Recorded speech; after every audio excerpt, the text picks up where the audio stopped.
Hey guys, welcome to the Reparenting Daily podcast, your daily free guide for inner child healing.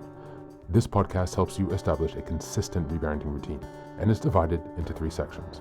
The first is a daily reading, the second is a discussion of that reading followed by suggested journal prompts, and the last section is a peaceful meditation for closing. Good morning, good afternoon, and good evening from whenever and wherever you're joining us. I'm so glad that you can join us for this journey of healing, self-expansion, and growth. If this is your first time, welcome. Now, before we dive in, I'd like to remind us that we've passed the 500 marker of Reparenting Daily.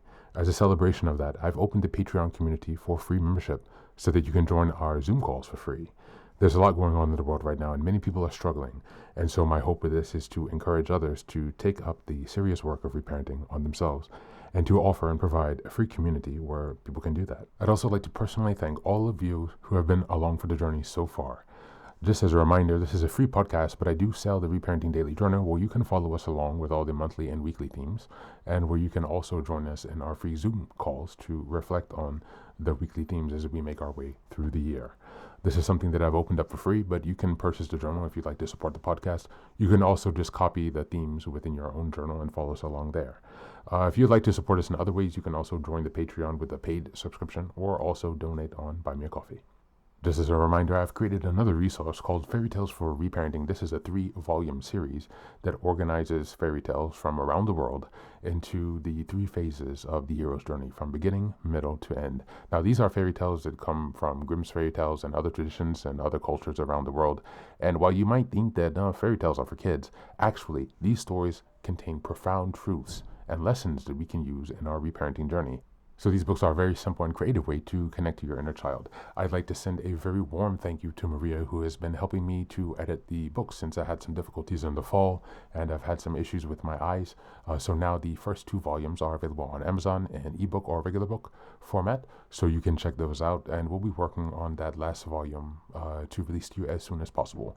But again, these stories are ways to connect with lessons that are shared across different cultures, to reconnect with your inner child, and to really teach yourself some lessons that have been carried down for centuries and millennia. As we're passing episode 550, I'd like to also turn your attention to the fact that I've changed the meditation at the end of the podcast, and so you can check that out now for a new experience of binaural beats. So this helps with binaural stimulation from the left to right ear, a bit like a replication of the EMDR experience. So I'm hoping that this can help bring you guys some relief, and we'll have other meditations coming soon as we progress with the rest of the year. So with these announcements now out of the way, let's dive into today's practice. Today's reading is from The Art of War by Sun Tzu. Just as a reminder, we are in October, and the theme is developing resilience and overcoming challenges. We're in week 4, which is October 22nd until the 31st. And the theme for this week is building mental toughness. This reading is from The Art of War, Sun Tzu, Chapter 6, Weak Points and Strong. Appear at points which the enemy must hasten to defend. March swiftly to places where you are not expected. To be certain to take what you attack where the enemy cannot defend. To be certain to hold what you defend where the enemy cannot attack. The clever combatant imposes his will on the enemy, but does not allow the enemy's will to be imposed on him. By holding out advantages to him, he causes the enemy to approach of his own accord. By inflicting damage, he can make it impossible for the enemy to draw near. He who is skilled in attack flashes forth from the topmost heights of heaven. He who is skilled in defense hides in the most secret recesses of the earth. Thus, you can be invisible and invincible at once, and preserve yourself while crushing your opponent. Therefore, if you know yourself and know your enemy, your victory will not stand in doubt. If you know heaven and earth, you may make your victory complete. Thank you, and that's the reading for today.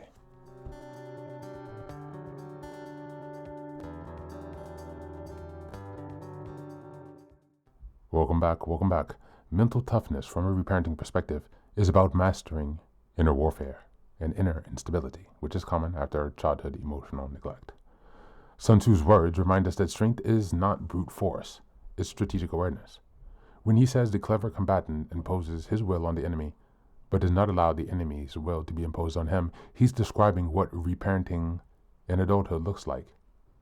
You stop reacting like the scared child and start responding like the calm general that you are. Number one, psychologically, is learning to recognize your triggers, the old enemies within, and choosing not to let them run the show. You learn to move where your fears don't expect you to go. Number two, emotionally, it's realizing you don't need to prove your worth or chase validation. You become unshakable by mastering emotional defense. Peace as your armor. And number three, spiritually, it's aligning with your higher self, your heaven and earth, so that your actions arise from awareness and not anxiety.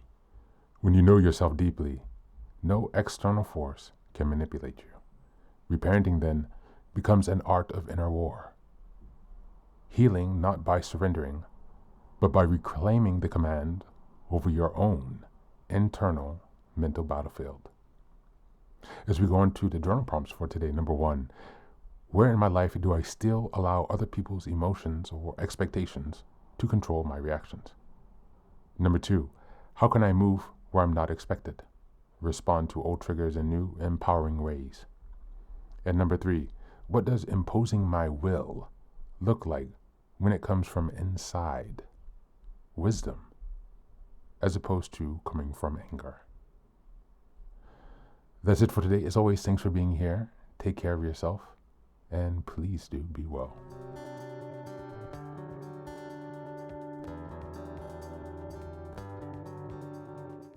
Welcome back, welcome back. Now, this is the third and final section of the daily podcast. This is your silent meditation. Please go ahead and find a space where you can be comfortable and undisturbed, where you can relax and spend some time with yourself for this 10-minute silent meditation. You can choose to be sitting, standing, lying down, or in whatever position makes you comfortable today.